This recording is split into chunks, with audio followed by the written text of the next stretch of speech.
हे दोस्तों, आज मैं जो आपको टॉपिक पढ़ाने वाला हूँ वो टॉपिक इतना इंटरेस्टिंग और इम्पोर्टेंट है जितना आपके और मेरे लिए श्वसन इम्पोर्टेंट है।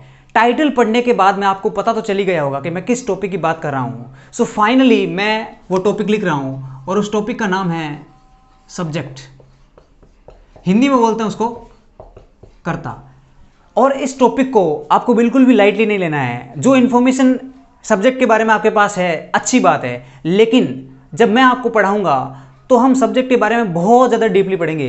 क्योंकि अक्सर जब मैं 10th क्लास के बच्चों को पूछता हूं कि भाई सब्जेक्ट क्या होता है, तो नॉर्मली उनका आंसर ये होता है कि भाई सर काम करने वाला ही सब्जेक्ट होता है। तो आपकी जानकारी के लिए मैं बता दूं कि हर बार काम करने वाला सब्जेक्ट नहीं होता। डूअर का एक अलग रोल है जिसको हम अच्छे से पढ़ेंगे, लेकिन अब हम सब्जेक्ट के बारे में जानकारी प्राप्त करते हैं। देखिएगा सब्जेक्ट क्या होता है। सबसे पहले मैं डेफिनेशन समझा देता हूं आपको सब्जेक्ट की।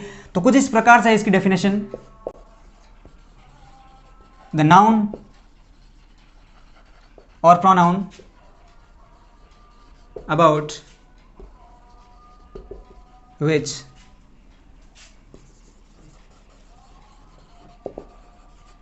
something is said in a sentence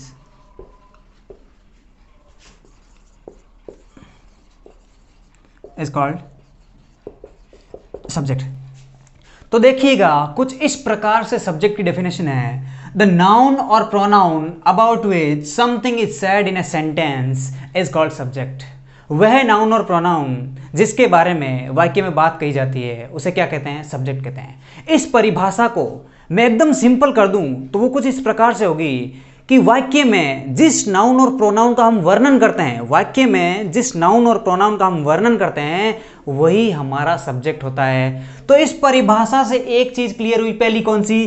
कि जो सब्जेक्ट होता है वो हमारा प्राय कौन सा होता है? नाउन और प्रोनाउन होता है। तो समझना बात को, जो सब्जेक्ट होता है वो कौन सा होता है? या तो नाउन होगा या प्रोनाउन होगा। दूसरी बात ये समझ में आती है कि जो सब्जेक्ट होता है वो एक वर्ड का भी हो सकता है और एक से अधिक वर्ड्स का भी हो सकता है। In a sentence the subject can be one word or more then one words. तो ये बात आपको क्लियर कर लेनी है। और अब जो बच्चे एडवांस लेवल के हैं उनके लिए एक परिभाषा और है जो कुछ इस प्रकार से है। देखिएगा, the noun or pronoun to which verb is supplied. जिन बच्चों को ऑलरेडी सब्जेक्ट के बारे में थोड़ी सी इंफॉर्मेशन है उनके लिए ये डेफिनेशन भी काफी अच्छी है। तो डेफिनेशन क्या है? देखिएगा, the noun or pronoun to which verb is supplied. कहने का मतलब क्या हुआ कि नाउन और प्रोनाउन के हिसाब से वर्ब हम काम में लेते हैं। कहने का मतलब क्या हुआ कि the noun or pronoun to which verb is supplied, verb को जिस नाउन और प्रोनाउन के हिसाब से हम काम लेते हैं वही हमारा सब्जेक्ट होगा। बात समझे कि नहीं समझे? कहने का मतलब किसी वाक्य में अगर जो वर्ब हम काम लेते हैं ना वो वर्ब सब्जेक्ट के अनुसार आती है, तो जो सब्जेक्ट होता है वो कौन सा होगा? नाउन या प्रोनाउन होगा। बात समझ लेना। अब डेफिनेशन क्लियर हो चुकी है, दूसरी डेफिनेशन भी क्लियर हो चुकी है। एक चीज समझ में आ चुकी है, पहली कौन सी? कि जो सब्जेक्ट होगा वो या तो नाउन होगा या प्रोनाउन होगा। दूसरी कि सब्जेक्ट एक वर्ड का भी हो सकता है और एक से अधिक वर्ड्स का भी हो सकता है। ये जो डेफिनेशन हमने अभी पढ़ी है इससे बाहर कुछ नहीं है, तो उतार लीजिएगा एक बार। So my dear friends, subject की परिभाषा पढ़ने के बाद में अब सब्जेक्ट के कुछ एग्जाम्पल से समझते हैं कि सब्जेक्ट का एक्चुअल में यूज क्या है, कहां पर इसका यूज होता है, कितने वर्ड्स का सब्जेक्ट हो सकता है। तो देखिएगा कुछ इस प्रकार से हम पढ़ते हैं। नंबर फर्स्ट एग्जाम्पल है ऑयल फ्लोट्स ऑन वाटर। तेल पानी पर तैरता है। तो इस वाक्य में आप किसका वर्णन कर रहे हो भाई? किसके बारे में बात कर रहे हो? ऑयल के बारे में बात कर रहे हो ना, तेल की बात कर रहे हो ना इस वाक्य में आप, कि तेल है वो क्या करता है? पानी पर तैरता है। तो आपने किसकी बात करी? तेल की बात करी। तो तेल हमारा क्या हो गया? सब्जेक्ट हो गया। क्या हो गया भाई? सब्जेक्ट हो गया। और अगर मैं पूछूं ऑयल क्या है, किसकी श्रेणी में आता है, तो आप क्या बोलोगे? ऑयल नाउन है भाई। क्या है? नाउन है। और मैंने आपको परिभाषा पढ़ाते समय बताया था कि कोई सब्जेक्ट या तो नाउन होगा या प्रोनाउन होगा। तो आप देख सकते हैं ऑयल यहां पर नाउन है और सब्जेक्ट का काम कर रहा है। कैसे पता चला आपको? आसान है ना सर। इस वाक्य में आप ऑयल की बात कर रहे हो, आप ऑयल का वर्णन कर रहे हो, या फिर वह नाउन और प्रोनाउन जिसके बारे में वाक्य में बात कही जाती है, तो हम ऑयल की बात कह रहे हैं इस वाक्य में। नेक्स्ट देखिएगा, Ajay broke another glass today, Ajay ने आज एक फिर ग्लास तोड़ दिया। तो यहां पर आप किसकी बात कर रहे हो भाई? सिंपल सी बात है, सबको समझ में आ जाता है, अजय की बात हो रही है। किसकी बात हो रही है? अजय की बात चल रही है इस वाक्य में। तो अजय हमारा क्या हो गया? सब्जेक्ट हो गया। क्या हो गया भाई? सब्जेक्ट हो गया। और अजय क्या है भाई? अजय सर नाउन है, क्योंकि किसी व्यक्ति का स्पेशल नेम है तो प्रॉपर नाउन की श्रेणी में आएगा। बाकी मैं क्यों नहीं बता रहा हूं, ये जो वर्ब है इसमें फ्लोट्स वर्ब है, ये प्रीपोजिशन है, ये भी नाउन है, इनके बारे में हम क्यों चर्चा नहीं कर रहे हैं? क्योंकि अभी जो हमारा टॉपिक चल रहा है वो सब्जेक्ट का चल रहा है, तो इस टाइम पर हमारे लिए सब्जेक्ट पढ़ना सबसे ज्यादा इंपॉर्टेंट है। तो देखिएगा, honesty is the best policy, honest is the best policy. तो इसके अंदर आप किसकी बात कर रहे हो भाई? कि भाई जो ईमानदारी है वो सर्वोत्तम नीति है। ईमानदारी क्या है? सर्वोत्तम नीति है। तो किसका वर्णन किया इस वाक्य में आपने? किसके बारे में आपने बात कही? ऑनेस्टी के बारे में बात कही कि नहीं कही? जो आप वाक्य लिख रहे हो, जो आपने वाक्य लिखा है honesty is the best policy, उसके अंदर आपने सब्जेक्ट किसको माना है भाई? ऑनेस्टी को माना है। माना कि नहीं माना है? नहीं माना तो पढ़ के देख लीजिएगा। नेक्स्ट देखिएगा, Holi is the festival, Holi is a festival. इसके अंदर मैं आपको पूछूं तो क्या है सब्जेक्ट भाई? सीधी सी बात है, आप आंख बंद करके बता सकते हो सर होली है। क्यों है? क्योंकि सर हम इस वाक्य में होली की बात कर रहे हैं। किसकी बात कर रहे हैं? होली के बारे में बात कर रहे हैं। होली का हम वर्णन कर रहे हैं कि जो होली है वो क्या है? उत्सव है, त्योहार है। नेक्स्ट देखिएगा, बार्किंग डॉग सेल्डम बाइट। अब मामला कुछ और है भाई, ध्यान रखना। बार्किंग डॉग सेल्डम बाइट, इसका मतलब होता है भौंकने वाले कुत्ते काटते नहीं है। तो जनरली जब मैं बच्चों को पूछता हूं तो बच्चे ये बताते हैं कि सर डॉग सब्जेक्ट है। क्या है? डॉग सब्जेक्ट है। और डॉग क्या है? नाउन है। डॉग क्या है? नाउन है। और बच्चे बोलते हैं कि सर ये सब्जेक्ट है। लेकिन मैं आपकी जानकारी के लिए बता दूं, मैं केवल कुत्तों की बात कर रहा हूं। क्या मैं केवल कुत्तों की बात नहीं कर रहा हूं, मैं भौंकने वाले कुत्तों की बात कर रहा हूं। किसकी बात कर रहा हूं? मैं भौंकने वाले कुत्तों की बात कर रहा हूं। जो भौंकने वाले कुत्ते हैं ना, वो काटते नहीं है। तो देखिएगा यहां पर बार्किंग भी क्या है? बार्किंग डॉग्स दोनों क्या है? सब्जेक्ट होंगे। क्यों होंगे भाई? अभी मैं आपको बता दूंगा वापस। बार्किंग क्या है? बार्किंग कुत्तों की विशेषता है। बार्किंग वर्ड किसके लिए प्रयुक्त हुआ है? डॉग्स के लिए प्रयुक्त हुआ है। जो वर्ड्स नाउन के लिए प्रयुक्त होते हैं उन्हें क्या बोलते हो आप? एडजेक्टिव बोलते हो। क्या बोलते हो? एडजेक्टिव बोलते हो। तो ये बार्किंग क्या है? एडजेक्टिव है। The words that qualifies noun और pronoun is called adjective। जो शब्द संज्ञा और सर्वनाम की विशेषता बताते हैं वो adjective कहलाते हैं। और इस वाक्य में आप देख सकते हो कुत्ते की क्या विशेषता, कुत्ते की क्या विशेषता बताई जा रही है? कि भौंकने वाला कुत्ता। कुत्ता कैसा? भौंकने वाला। Barking dogs seldom bite। I think अब आप समझ गए होंगे। जो अब मैं क्लियर कर देता हूं आपके लिए कि जो वर्ड्स नाउन के लिए प्रयुक्त होते हैं, जो वर्ड्स नाउन के लिए प्रयुक्त होते हैं वो हमेशा एडजेक्टिव ही होते हैं। ये गांठ बांध करके याद रखना। नेक्स्ट है, the small girl in the corner is my sister. ये भी काफी इंटरेस्टिंग है। जनरली बच्चे क्या करते हैं? लड़की को सब्जेक्ट मानते हैं और लड़की हेड सब्जेक्ट है, मैं भी मानता हूं। लेकिन अगर मैं आपको बोलूं इस वाक्य में सब्जेक्ट क्या है, तो केवल गर्ल ही सब्जेक्ट नहीं है। अगर आप केवल गर्ल लिखते हो या फिर गर्ल अगर किसी को बताते हो तो वो भी गलत है। मैं आपकी जानकारी के लिए बता दूं, दा का प्रयोग किसके लिए हुआ भाई? मैं ये मानता हूं दा का प्रयोग हुआ है लड़की के लिए। क्यों हुआ है? क्योंकि पर्टिकुलर लड़की या लड़का या फिर वस्तु कुछ भी हो, पर्टिकुलर चीजों के लिए दा का प्रयोग होता है या फिर नॉन चीजों के लिए दा का प्रयोग होता है। उसके बाद में लड़की कैसी है भाई? लड़की स्मॉल है, ये लड़की की क्वालिटी है। ये क्या हो गया फिर? लड़की के लिए ये वर्ड लड़की के लिए यूज हुआ, ये वर्ड भी नाउन के लिए यूज हुआ। लड़की क्या है? नाउन है कि नहीं है? गर्ल किसके अंदर आता है? नाउन के अंदर आता है। तो ये भी नाउन के लिए यूज हो रहा है, ये भी नाउन के लिए यूज हो रहा है। तो दोनों क्या हो गए? ये भी एडजेक्टिव है, ये भी क्या है? एडजेक्टिव है। तो ध्यान से देखिएगा। नेक्स्ट है इन द कॉर्नर। अब लड़की की पोजीशन भी बताई जा रही है कि लड़की है कहां पर। The small girl in the corner, छोटी लड़की जो कि वहां पर है, कॉर्नर के अंदर है। केवल आप लड़की की बात नहीं कर रहे हो, छोटी लड़की की बात कर रहे हो। और केवल छोटी लड़की की बात नहीं कर रहे हो, उस लड़की की बात कर रहे हो जो छोटी है और कॉर्नर के अंदर है, वो मेरी सिस्टर है। तो अब आप समझ गए होंगे हमारा सब्जेक्ट कौन सा होगा? दा से लेकर के कॉर्नर तक इस वाक्य में इतना बड़ा सब्जेक्ट है। अब एक चीज क्लियर हो गई कि सब्जेक्ट जरूरी नहीं है कि एक शब्द का ही हो, एक से अधिक शब्दों का भी सब्जेक्ट हो सकता है। और वाक्य में कोई सब्जेक्ट क्या होगा? या तो नाउन होगा या प्रोनाउन होगा। अब यहां पर इन सारे ही वाक्यों के अंदर हमने ये देखा कि सारे ही जो सब्जेक्ट है वो नाउन है। ऑयल भी नाउन है, अजय भी नाउन है, ऑनेस्टी भी नाउन है, होली भी नाउन है, इसके अंदर जो डॉग्स है ये भी नाउन है, और ये जो गर्ल है ये भी क्या है? नाउन है। नेक्स्ट एग्जाम्पल्स हम पढ़ेंगे प्रोनाउन के बारे में कि कुछ सब्जेक्ट प्रोनाउन के रूप में भी हम काम लेते हैं। तो एक बार इनको नोट डाउन करिएगा।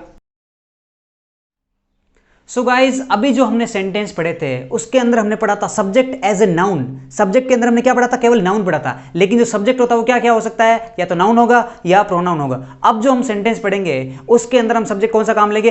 प्रोनाउन काम लेंगे। तो देखिएगा सेंटेंस कुछ इस प्रकार से है, they are playing in the ground. वे मैदान में खेल रहे हैं। तो किसकी बात कर रहे हो भाई वाक्य में आप? वे की बात कर रहे हो। किसकी बात कर रहे हो? वे की बात कर रहे हो। अब ये वे कौन हो सकता है? अब वे स्टूडेंट्स हो सकते हैं, टीचर्स हो सकते हैं, कुछ भी हो सकता है। ये क्या है? थर्ड पर्सन प्लूरल है।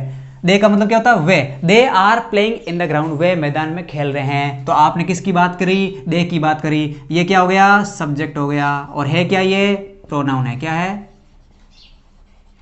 अब प्रोनाउन के बारे में अगर आपको इंफॉर्मेशन नहीं है तो नेक्स्ट जो टॉपिक होगा हमारा नाउन के बाद में, वो प्रोनाउन ही होगा, वहां पर अच्छे से समझ लेंगे। एक बार यहां पर समझ लीजिएगा एज ए सब्जेक्ट। अब मैं, अगर आपको नहीं पता है तो मैं आपको बता दूंगा कि कौन कौन से प्रोनाउन है जिसको हम सब्जेक्ट के रूप में काम लेते हैं। नेक्स्ट है ही रीड्स ए नॉवल, वह एक उपन्यास पढ़ता है। तो आपने किसकी बात करी इस वाक्य में? वह की बात करी। किसकी? वह कोई लड़का ही होगा, तो वह नोवेल पढ़ता, वह एक नोवेल पढ़ता। तो सब्जेक्ट क्या हो गया आपका? वह हो गया, ही हो गया। और ये क्या है? प्रोनाउन है। अब मैं आपकी जानकारी के लिए बता दूं कौन कौन से ऐसे प्रोनाउन हैं जिनको आप सब्जेक्ट के रूप में काम लेते हो। तो प्रोनाउन कुछ इस प्रकार से है: I, we, you, he, she, it.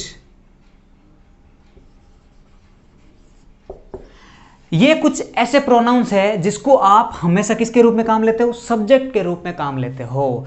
तो अब तक हमने देखा सब्जेक्ट एज ए नाउन, उसके बाद हमने पढ़ा सब्जेक्ट एज ए प्रोनाउन, और हमने जाना कि सब्जेक्ट जो होता है वो एक वर्ड का हो सकता है और एक से अधिक वर्ड्स का भी हो सकता है। उसके बाद बात करते हैं बच्चे जनरली क्या, कहां पर कंफ्यूज होते हैं। अब जो भी मैंने सेंटेंस कराए हैं उसके अंदर जो सब्जेक्ट थे वो मैंने आगे ही लिखे हैं, तो बच्चे क्या कर लेते हैं, ये मान लेते हैं कि जो सब्जेक्ट होता है वो हमेशा आगे यूज होता है। मैं आपकी जानकारी के लिए बता दूं, नेक्स्ट जो सेंटेंस मैंने लिखा है उसके अंदर आपको ये बताना है कि सब्जेक्ट क्या है। मैं आपको सेंटेंस समझा देता हूं, देखिएगा। आफ्टर ए लॉन्ग बैटल, लंबे युद्ध के बाद, द एनिमी, शत्रु, एट लास्ट सरेंडर, लास्ट में शत्रु ने क्या कर दिए? हाथ खड़े कर दिए। लंबे युद्ध के बाद में शत्रु ने लास्ट में क्या कर दिए? हाथ खड़े कर दिए, मतलब सरेंडर कर दिया उसने। तो अब आप मेरे को कमेंट करके बताइएगा कि ये जो नवा वाक्य है इसके अंदर एग्जैक्ट सब्जेक्ट क्या होगा। मैं आपकी जानकारी के लिए बता दूं, सब्जेक्ट कोई जरूरी नहीं है कि सब वाक्य के आगे ही आएगा, वाक्य के शुरुआत में आएगा, ऐसा नहीं होता है। आपको पहचानना है कि आप वाक्य में किसकी बात कर रहे हो, आप वाक्य में किसका वर्णन कर रहे हो, कौन सा वह नाउन है, कौन सा वह प्रोनाउन होता है जिसके बारे में आप बात कर रहे हो। तो ये मुझे अब नहीं लगता कि आप इस वाक्य को गलत करोगे, आप इस वाक्य में सब्जेक्ट गलत पहचानोगे, मैं ये कभी नहीं मानता। आप एकदम सही बताओगे मेरे को। तो कमेंट करिएगा जल्दी से कि इस वाक्य में सब्जेक्ट क्या है, उतार लीजिएगा। सो गाइस, सब्जेक्ट और उसके एग्जाम्पल्स पढ़ने के बाद में अब मैं बात करने वाला हूं पार्ट्स ऑफ सेंटेंस के बारे में, कि सेंटेंस के कितने भाग होते हैं। तो आपकी जानकारी के लिए बता दूं, there are 2 parts of a sentence. किसी भी सेंटेंस के 2 भाग होते हैं, चाहे सेंटेंस कितना भी बड़ा क्यों ना हो, चाहे हाथी की सूंड से लेकर के हाथी की पूंछ जितना बड़ा सेंटेंस हो, लेकिन फिर भी उसके कितने भाग होंगे? सिर्फ 2 ही भाग होंगे। नंबर फर्स्ट सब्जेक्ट, जिसको हमने कंप्लीटली पढ़ रखा है, नंबर सेकंड प्रेडिकेट। और प्रेडिकेट के बारे में अब हम जानकारी लेंगे। देखिएगा, 2 पार्ट्स ऑफ ए सेंटेंस, किसी भी सेंटेंस के कितने भाग होते हैं? 2 भाग होते हैं। नंबर फर्स्ट सब्जेक्ट क्लियरली हमने पढ़ रखा है, नंबर सेकंड प्रेडिकेट बहुत आसान है, बहुत आसान है। देखिएगा, सेंटेंस देखते हैं, उसके बाद में हम पहचानते हैं कि कौन सा सब्जेक्ट है, कौन सा प्रेडिकेट है। Children like sweets and toys, बच्चे मिठाइयाँ और खिलौने पसंद करते हैं। तो इसमें आप किसकी बात कर रहे हो भाई? सर बच्चों की बात कर रहे हैं ना, तो बच्चे क्या हो गए? बच्चे सब्जेक्ट हो गए। उसके बाद में प्रेडिकेट का मतलब क्या होता है भाई? कर्ता के बारे में कही गई बात। तो आपका कर्ता है चिल्ड्रन, क्योंकि आपने बच्चों का वर्णन किया है कि बच्चों को खिलौने और मिठाइयाँ पसंद है। नेक्स्ट है children like sweets and toys. अब हम प्रेडिकेट को ढूंढ रहे हैं। प्रेडिकेट का मतलब होता है कर्ता के बारे में कही गई बात। तो कर्ता क्या हमारे पास? चिल्ड्रन है। और चिल्ड्रन के बारे में आप क्या बात बोल रहे हो? Like sweets and toys. जो बच्चे हैं वो क्या पसंद करते हैं? पसंद करते हैं क्या? खिलौने और मिठाइयाँ पसंद करते हैं। तो ये जो लाइक से लेकर के टॉयज तक अपना क्या हो गया? प्रेडिकेट हो गया। और ये प्रेडिकेट क्यों हो गया भाई? हम सबको पता है ना, ये बात, ये वाक्य इतना है ना, हमने किसके बारे में बोला? चिल्ड्रन के बारे में बोला। नेक्स्ट देखिएगा, practice makes a man perfect. Practice एक आदमी को क्या बनाती है? परफेक्ट बनाती है। तो इसके अंदर सब्जेक्ट क्या है भाई? सर प्रैक्टिस है। क्यों? क्योंकि सर आप प्रैक्टिस की बात कर रहे हो। हम किसकी बात कर रहे हैं? हम किसका वर्णन कर रहे हैं? अभ्यास का वर्णन कर रहे हैं, प्रैक्टिस का वर्णन कर रहे हैं कि प्रैक्टिस से ही आदमी क्या बनता है? परफेक्ट बनता है। तो प्रैक्टिस हमारे पास क्या हो गया? सब्जेक्ट हो गया। क्या हो गया? नेक्स्ट है प्रेडिकेट, कर्ता के बारे में कही गई बात। तो प्रैक्टिस के बारे में आपने क्या बात बोली, makes a man perfect. Practice क्या करती है, परफेक्ट बनाती है, किसको, इंसान को, आदमी को। तो ये हो गया अपना प्रेडिकेट। देखिएगा ये तो बहुत आसान है। कुछ लर्नर्स ऐसे भी हैं जो इंग्लिश स्किल को डेवलप करना चाहते हैं। अब जो मैं सेंटेंस समझाऊंगा आपको और जो मैं बात बताऊंगा वो कोई नॉर्मल किताबों में नहीं मिलेगा आपको, वो सिर्फ ऑथेंटिक किताबों में आपको मिलेगा। जिन बच्चों को अपनी इंग्लिश स्पीकिंग स्किल्स या फिर इंग्लिश में स्किल्स डेवलप करनी है, उनके लिए ये सेंटेंस मैं बहुत ही अच्छे तरीके से समझाने वाला हूं। तो ध्यान से समझिएगा। Suman saw a beautiful tree in the garden. Suman ने एक खूबसूरत पेड़ देखा, कहां पर, बगीचे में देखा। तो अब मैं आपकी जानकारी के लिए बता दूं, इसके अंदर कर्ता कौन है भाई, सर आपने सुमन की बात करी वाक्य में। किसकी बात करी, सुमन ने देखा, क्या देखा, सुमन ने देखा क्या, एक ब्यूटीफुल पेड़, कहां पर, गार्डन के अंदर। तो सुमन क्या हो गई, हमारी सब्जेक्ट हो गई, क्योंकि हम सुमन का वर्णन कर रहे हैं, सुमन की बात बोल रहे हैं वाक्य में। सुमन क्या है भाई, नाउन है कि नहीं है, नाउन। अब बात करते हैं सा की। सा का मतलब क्या होता है भाई, सी की सेकंड फॉर्म होती है सा। सा का मतलब होता है देखना, वर्ब। क्या है, वर्ब है। क्या है, अब ध्यान से सुनना मेरी बात, अब मैं जो बोलने वाला हूं ध्यान से सुनना। सा क्या है, वर्ब है, और इस वर्ब को बोला जाता है प्रेडिकेटर। क्या बोला जाता है, प्रेडिकेटर। अब प्रेडिकेटर क्यों बोला जाता है, क्योंकि ये प्रेडिकेट जनरेट करती है, प्रेडिकेट बनाती है। मैं आपकी जानकारी के लिए बता दूं, बिना वर्ब के प्रेडिकेट बनता ही नहीं है। अगर मैं बात करूं एक ऐसे वाक्य की जिसके अंदर वर्ब ही नहीं है, मान लीजिए ऐसा मान लेते हैं कि ऐसा वाक्य है जिसके अंदर वर्ब ही नहीं है, तो उसके अंदर प्रेडिकेट ढूंढना भी मत। अगर आप प्रेडिकेट ढूंढते हो तो आपसे बड़ा बेवकूफ नहीं है, क्योंकि आपकी जानकारी के लिए बता दूं, जिस सेंटेंस के अंदर वर्ब है ही नहीं उसके अंदर प्रेडिकेट होता ही नहीं है, इसीलिए इसको बोला जाता है प्रेडिकेटर, मतलब प्रेडिकेट बनाने वाला। तो सा है वर्ब, और वर्ब को क्या बोला जाता है, प्रेडिकेटर बोला जाता है। और प्रेडिकेट क्या है इस वाक्य के अंदर, सा से लेकर के गार्डन तक, इतना बड़ा अपना क्या है, प्रेडिकेट है। इस वाक्य में प्रेडिकेट क्या है भाई, सा a beautiful tree in the garden. तो अब कंफ्यूजन ये मत कर लेना कि सर सब्जेक्ट को टाल करके सारे ही प्रेडिकेट होते हैं। हाँ होते हैं, सीधी सी बात है, लेकिन वर्ब आवश्यक है। क्या होती है, वर्ब आवश्यक है। ध्यान रखना, इस बात को गांठ बांध लेना कि किसी भी प्रेडिकेट के अंदर वर्ब होनी चाहिए। अगर किसी सेंटेंस के अंदर वर्ब नहीं है तो वहां पर प्रेडिकेट भी नहीं है। इज इट क्लियर, अब इसको उतार लीजिएगा। So my dear friends, subject और प्रेडिकेट पढ़ने के बाद में अब एक बड़ी इंटरेस्टिंग सी चीज़ है जो मैं आपको बताना चाहता हूँ, क्योंकि ऐसा कुछ भी नहीं है जो मैं छुड़ाना चाहता हूँ जिससे देख करके आपको कन्फ्यूजन हो, जिस वाक्य को आपको देख करके ये कन्फ्यूजन हो कि सर इसमें सब्जेक्ट क्या है, तो मैं वो सिचुएशन आपके साथ में लाना ही नहीं चाहता हूँ। तो कुछ ऐसे सेंटेंस होते हैं जिसकी शुरुआत वर्ब से होती है। इंपेरेटिव सेंटेंस ऐसे होते हैं जिसकी शुरुआत कहाँ से होती है, वर्ब से होती है। देखिएगा, there are 5 kinds of sentences. Sentences के 5 प्रकार होते हैं, जिसमें से एक सेंटेंस होता है इंपेरेटिव सेंटेंस। इनके बारे में भी हम डिटेल से पढ़ेंगे, लेकिन एक बार एज ए सब्जेक्ट के रूप में आपको केवल इंपेरेटिव सेंटेंस समझा रहा हूं, तो ध्यान से समझना। सबसे पहला सेंटेंस मैंने लिखा है गो, उसके बाद लिखा है सिट डाउन, उसके बाद लिखा है कीप क्वाइट, उसके बाद है don't plug the flowers, let me go home. ये कुछ ऐसे सेंटेंस हैं जिसकी शुरुआत किससे हो रही है, वर्ब से हो रही है। किससे हो रही है, वर्ब से हो रही है। तो इसके अंदर सर सब्जेक्ट कहां से ढूंढे हम, और किसको हम प्रेडिकेट पहचाने, क्या है प्रेडिकेट। और ऐसा भी नहीं है ये सेंटेंसेस है तो इसके अंदर सब्जेक्ट भी होगा और प्रेडिकेट भी होगा। तो मैं आपकी जानकारी के लिए बता दूं, फॉर एग्जाम्पल आपको अगर कोई बोलता है मैं आई गो टू टॉयलेट सर, तो आप क्या बोलते हो, गो। तो जिसने आपसे छुट्टी मांगी वो सामने कोई पर्सन ही है ना, या फिर आप दीवार को छुट्टी दे रहे हो, गो। दीवार को आप ये बोल सकते हो कि गो, चली जा, दीवार चली जा, ऐसा नहीं होता ना भाई। तो सामने वाला जो पर्सन होता है वो क्या होता है, इंपेरेटिव सेंटेंस के अंदर छुपा रहता है, अंडरस्टूड रहता है। देखिएगा यहां पर मैंने लिखा गो, मान लीजिए किसी स्टूडेंट ने आपसे छुट्टी मांगी है, मैं आई गो टू टॉयलेट सर, तो आप क्या बोलोगे, यू मे गो। क्या बोलोगे, यू मे गो। तो ये जो यू है सब्जेक्ट के रूप में, ये क्या होता है, अंडरस्टूड रहता है, अप्रकट रहता है, छुपा हुआ रहता है। समझ गए होंगे कि कुछ ऐसे सेंटेंस जो वर्ब से शुरू होते हैं उसके अंदर सब्जेक्ट क्या आता है, छुपा हुआ रहता है, अंडरस्टूड रहता है। अंडरस्टूड का मतलब यहां पर समझना नहीं है, अंडरस्टूड का मतलब क्या है, अप्रकट, छुपा हुआ रहता है। तो समझ गए होंगे। देखिएगा, मान लीजिए कोई स्टूडेंट आपकी क्लास में खड़ा है, आप बोलते हो सिट डाउन, तो आप किसको बोल रहे हो, जो स्टूडेंट खड़ा है उसको ही बोल रहे हो ना, sit down, you sit down. तो आप किसको बोल रहे हो? सेकंड पर्सन को बोल रहे हो। यू किसके अंदर आता है? सेकंड पर्सन के अंदर आता है। आई और वी फर्स्ट पर्सन हो गए, सेकंड पर्सन हो गया यू। तो जो आपके सामने पर्सन होता है उसको हमेशा सेकंड पर्सन बोला जाता है, और सेकंड पर्सन सिर्फ एक होता है, यू।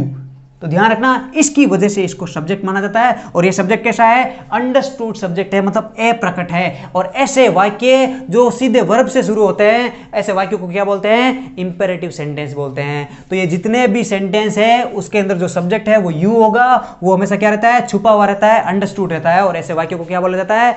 इंपेरेटिव सेंटेंस बोला जाता है। अब ये मैंने क्यों पढ़ाया? अक्सर ये क्या होता है? छुड़ा दिया जाता है, सब्जेक्ट के पोर्शन में नहीं पढ़ाया जाता है। लेकिन मैं आपके दिमाग में कभी भी कंफ्यूजन पैदा नहीं करना चाहता हूं। तो अब आई थिंक आपको समझ गए होंगे। आप इसको लेकर के, मुझे नहीं लगता आपके अंदर कोई दिक्कत आएगी, तो उतार लीजिएगा। सो गाइस, अब तक हमने पढ़ा कि सब्जेक्ट क्या होता है, प्रेडिकेट क्या होता है, और सब्जेक्ट के बारे में जो आपको कंफ्यूजन थी वो भी अब मुझे लगता है कि सारी दूर हो गई होगी। अब हम पढ़ेंगे डूअर के बारे में। और एक सबसे बड़ी कंफ्यूजन थी, जो आप मानते थे कि जो सब्जेक्ट होता है वो काम करने वाला होता है, तो ऐसा नहीं है ना। जो सब्जेक्ट हमेशा काम करने वाला नहीं हो सकता ना। तो जो काम करने वाला होता है, इंग्लिश उसे क्या बोलती है? डूअर बोलती है। देखिएगा हिंदी में इसका मतलब क्या होता है? कार्य करने वाला। अगर लड़का है तो वाली, अगर लड़की है तो, अगर बहुवचन है तो वाले। जो काम करता है उसको इंग्लिश क्या मानती है? डूअर मानती है। तो देखिएगा एग्जाम्पल से समझते हैं, एग्जाम्पल से अच्छे तरीके से समझ में आएगा। मैं रोशन रोट ए लेटर, रोशन ने एक पत्र लिखा। तो इसके अंदर किसकी बात कर रहे हो भाई? इस वाक्य में आपने किसकी बात की? सर रोशन की बात की। तो रोशन ने आपका क्या हो गया? सब्जेक्ट हो गया। अगर मैं आपको पूछूं रोशन किस प्रकार का वर्ड है, तो सर नाउन है ना, किसी का नाम है, और नाम ही क्या होते हैं? नाउन होते हैं। सर आपने पढ़ाया, हमें पता है। नेक्स्ट देखिएगा, अगर मैं आपको पूछूं कि क्या ये जो रोशन है ये डूअर है क्या? काम करने वाला रोशन है क्या? हाँ सर बिल्कुल रोशन ही है, क्योंकि जो पत्र लिखने का काम कर रहा है वो कौन कर रहा है? रोशन ही तो कर रहा है। तो रोशन क्या हो गया? रोशन सब्जेक्ट भी है और डूअर भी हो गया, क्योंकि इस वाक्य में जो काम करने वाला है वो भी रोशन ही है, और जो सब्जेक्ट है वो भी रोशन है। सब्जेक्ट कैसे हुआ? क्योंकि जो हमने वर्णन किया वाक्य में वो किसका किया? रोशन का किया। नेक्स्ट देखिएगा, the teacher taught us grammar, अध्यापक ने हमें ग्रामर पढ़ाई। अध्यापक ने हमें ग्रामर पढ़ाई, इसका मतलब क्या होता है भाई? इसका मतलब तो सर आपने बता दिया। अब बात करते हैं इसके अंदर सब्जेक्ट क्या है। इस वाक्य में बात किसकी कर रहा हूं मैं? तो किसकी कर रहा हूं मैं? सर टीचर की बात कर रहे हो। किसकी बात कर रहे हो? टीचर की बात कर रहे हो। तो सर आपने दा को सब्जेक्ट क्यों लिखा फिर?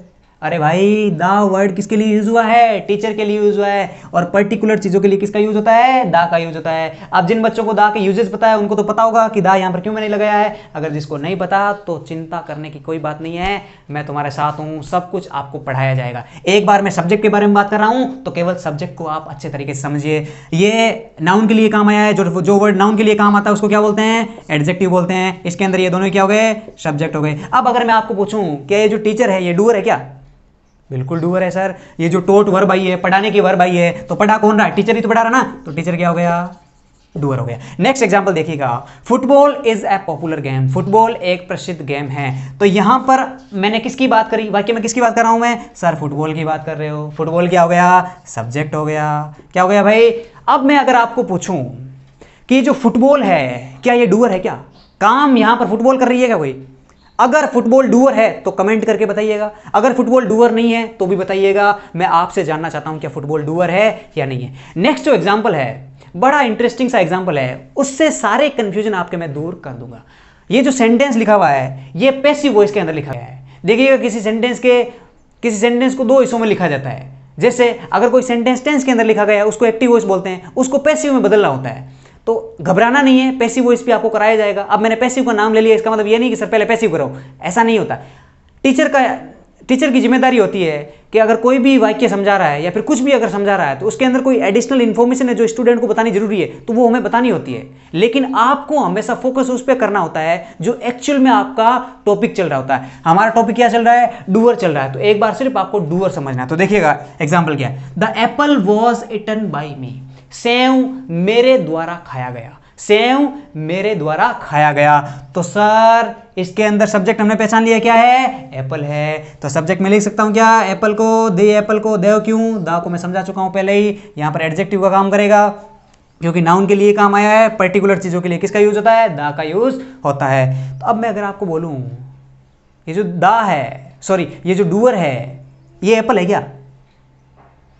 एप्पल कोई काम कर रहा है क्या? सेव, इस वाक्य में सेव कोई काम कर रहा है क्या?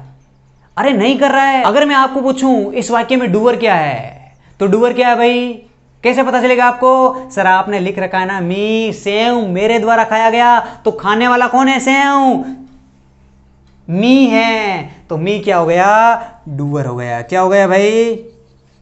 डूअर हो गया। तो बात समझ गए होंगे अब। तो आई थिंक अब सब कुछ क्लियर हो गया होगा। तो इस प्रकार से हमने पहले सब्जेक्ट के बारे में पढ़ाई करी, उसके बाद हमने प्रेडिकेट को जाना, उसके बाद हमने डूअर को जाना। तो उतार लीजिएगा। So guys, finally subject, predicate और डूअर के बारे में इतना डिटेल से पढ़ने के बाद में मुझे नहीं लगता किसी भी लर्नर के दिमाग में, किसी भी स्टूडेंट के दिमाग में कोई कंफ्यूजन रह गया होगा। अगर कोई कंफ्यूजन रह गया है तो मैं डिस्क्रिप्शन में टेलीग्राम का लिंक दे रहा हूँ, इंस्टाग्राम का भी लिंक दे रहा हूँ। अगर कोई क्वेरी है, अगर कोई क्वेश्चन है तो आप मेरे को वहाँ पर पूछ सकते हैं और मेरे को वहाँ पर फॉलो कर सकते हैं। तो अब मैं ये सोचता हूं, you can say definitely that I know what's the real meaning of subject, predicate and doer. और थोड़ा सा अपने अंदर कॉन्फिडेंस रखिएगा। अगर कोई भी आपको पूछ ले कि सब्जेक्ट क्या होता है, तो आपको बेधड़क बता देना है कि वाक्य में वह नाउन और प्रोनाउन जिसके बारे में हम बात करते हैं वो क्या कहलाता है? सब्जेक्ट कहलाता है। सिंपल सी डेफिनेशन है। अगर आपने वीडियो को एंड तक देखा है, अगर आपको वीडियो पसंद आया है, अगर आपको लगता है कि इस वीडियो से मुझे एक अच्छा आउटकम मिला है, तो वीडियो को लाइक करिएगा, शेयर करिएगा अपने दोस्तों के साथ कि इस हद तक सब्जेक्ट को क्लियर किया जा सकता है, जिसके बाद में वापस कभी पढ़ने की जरूरत ही नहीं है। और कमेंट करके बताइएगा कि वीडियो आपको कैसा लगा। नेक्स्ट वीडियो मैं जल्द ही अपलोड करूंगा नाउन के बारे में, जो कि कॉम्पिटिटिव एग्जाम के लिए होगा। सो तब तक के लिए wish you all the very best. Thank you so much.